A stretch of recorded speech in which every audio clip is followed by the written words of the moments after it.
Time has carried us into uncharted territory. The Great Recession began December 2007, almost 1,500 mornings ago. If you were rushing to work this morning in Seminole County, Florida, it's not likely you'd notice the truck or hear the children getting ready for school. In the clear bin, we have dirty laundry. In that one, there's tools that we might need. All these bank bags are storage of this and that. Like shampoo. And over here is food. So you're really not heating up food so No. much. You're eating out of cans? Yep. This is the home of the Metzger family. Ariel, 15, her brother Austin, 13. Their mother died when they were very young. Their dad, Tom, is a carpenter, and he's been looking for work ever since Florida's construction industry collapsed. When foreclosure took their house, he bought the truck on Craigslist with his last $1,000.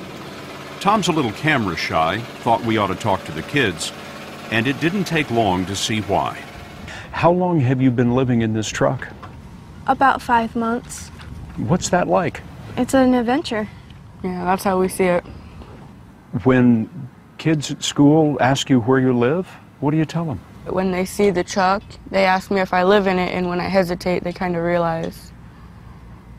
And they say they won't tell anybody. And Yeah, it's not really that much of an embarrassment. I mean, it's only life. You do what you need to do, right? It's life for a lot of folks. The number of kids in poverty in America is pushing toward 25%, 1 out of 4. Austin and Ariel usually get cleaned up for school at gas stations. They find it's best to go to different ones every day so the managers don't get sore. Hi, Daddy. Before the bell, they blend in with more than 1,100 other homeless students in the Seminole County schools. At Castleberry School, we met 15 kids who'd been living in cars. With their parents' permission, they told us you don't get much sleep with your brothers and sisters in the back seat. But that wasn't the worst part. So we were really scared. So we'll stay up all night sometimes and watch over my mom and keep her safe. How many of you, show me your hands, were worried about your safety while you were living in the car? To me, it was scary because I thought something was either going to happen to my mom or my grandfather or my dad or me. We weren't staying in a very good neighborhood, like where the car was parked, and someone came up and robbed my aunt for the little bit of money that we had. Well, I worried that someone would just break in and steal my mom's purse. Jade Wiley is 8 years old. She spent 3 weeks living in her car with her mom, her dad, 2 dogs, and a cat. Did you think you were ever going to get out of the car? I thought I was going to be stuck in the car. How'd you keep your spirits up? I was still praying to God that somebody let us stay in the hotel. And how did you get out of the car? Well, there's this nice lady named Beth, and then she gave us a lot of money so we could stay at the hotel, and now I'm staying at the hotel. She said that a nice lady named Beth came and gave the family money. Well, a nice community came. I just delivered it. Beth Davalos runs programs for homeless kids in the Seminole County schools. This is the video that she shot when she found Jade's family. Well, we deal with it. Every day we deal with it when we live in the car. We're gonna go get you a hotel room now. How do you feel about that? Happy. When Davalos hears of a student on the street, she uses county money and donations to get temporary shelter in a motel. Good job. The money she had for Jade's family lasted only a month, so the Wileys and Jade are painting the rest of the motel in exchange for a room. But this is rare. Of all the homeless families in Florida, 2/3 are living on the street. I hear about it every week, every couple of days. If they're not living in the car right now, they are avoiding it. Some of them don't even have cars to live in, or they recently got out of it. Why is it happening right now? The longevity of homelessness continues to rise. So people are running out of resources. The unemployment runs out, their savings run out, the family that lent them money does not have it anymore because they're looking at economic hardship. And before you know it, they find themselves living in their car because they just ran out of all options. Earlier this year, when folks heard about the homeless students in Central Florida, $4 million in donations poured in. Beth Davalos set up food banks in 41 Seminole County schools. They gathered up clothing for the kids and shelled out cash for motel rooms. I really appreciate it. $4 million is a lot of money, but think of this.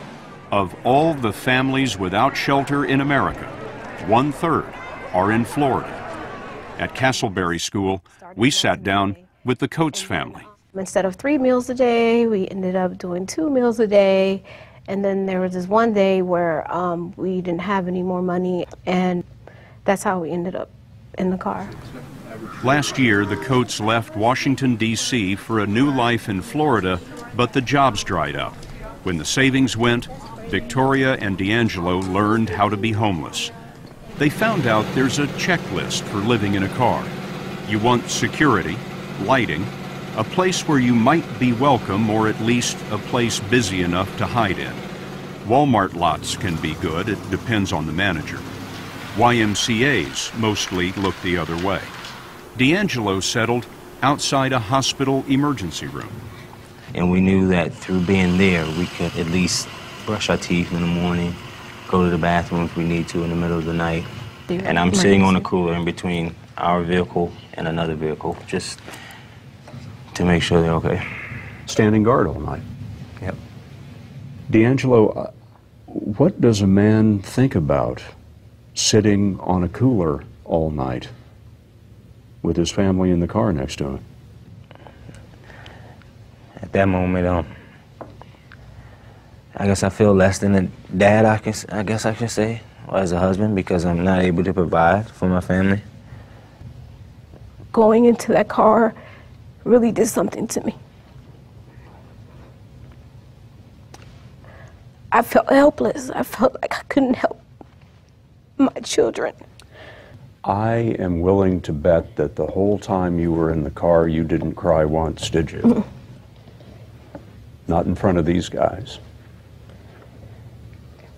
When it came time to put the girls in school, the school must have asked you for an address.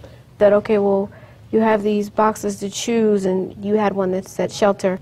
You checked the shelter box? Yeah. There was no box for car. No. So you lied to them. Basically. You do what you have to do. There was not an option to take my girls away. I wonder if some of these families are hiding from the system, hiding from you. Yeah. Because as one woman put it to us today, she said, I was afraid that if they found out we were living in the car, the state would take my children away from me. Yeah, they're scared. They're very scared. And the reality is, if the state found them in a car, their children could be taken away and put someplace safe for now. But when we find them, we can put them someplace safe. The cooler was an orange, so Victoria started calling again. And we called each and every one of them. And then I got to the last one, which was Orlando Rescue Mission. And I called, and the lady said, we have programs for your entire family. You must have thought you weren't hearing right. Yeah. How close did you come to running out of gas on the way to the rescue mission? We had like maybe a quarter tank before the E. So really all you had to your names at that point was a quarter of a tank and an orange. That's right. It wasn't long after the family made it into the shelter that D'Angelo found a job. He's manhandling garbage cans and proud to have the work. Hard work. Well, hard work's good for you. I'm thankful to have a job. With help from his employer, they hope to get Jamie, Jamia, and Jayla in a home of their own by Christmas. What do you know now that you didn't know before you lived in the car? I know to be grateful that you have your family and that my mom is really, really, really protective. Protective because there is a ferocity that comes with being a parent on the street. hiding the kids from cops and criminals, watching options grow shorter, the days longer, and the nights are just stubborn, sitting on a cooler, waiting for the sun. One threat to a family out here is idleness, so the folks that we met fill the days with every free and normal thing. After school, the Metzgers drive their truck to the library. Because they've got the computers that we can use and light and all that. I wonder what education means to you two. I mean, it's everything. It is everything to us. I plan to be a child defense lawyer. If I focus on my studies, I have that opportunity. The American dream is durable, and there is something about growing up in a truck that makes you believe in it all the more. As we tagged along with the Metzgers, they told us they liked the truck better than a motel, and they wanted to show us something they've been doing in the evenings. They're acting in a community theater, a free and normal thing. On stage, they had a chance to be somebody else, but what struck us most was that they were just as happy in their roles as the Metzgers.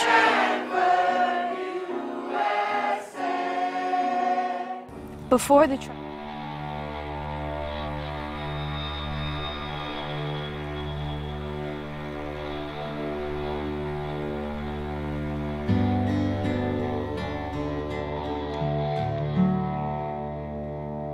All this pain, I wonder if I'll ever find my way.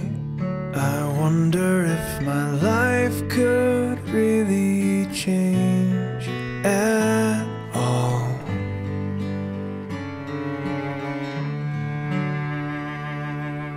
All this earth, could all that is lost ever be found? Could a garden come up from this ground at all?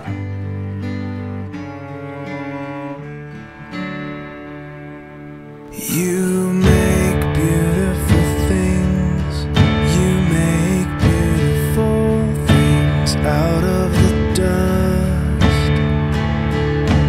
You make beautiful things, you make beautiful things out of us.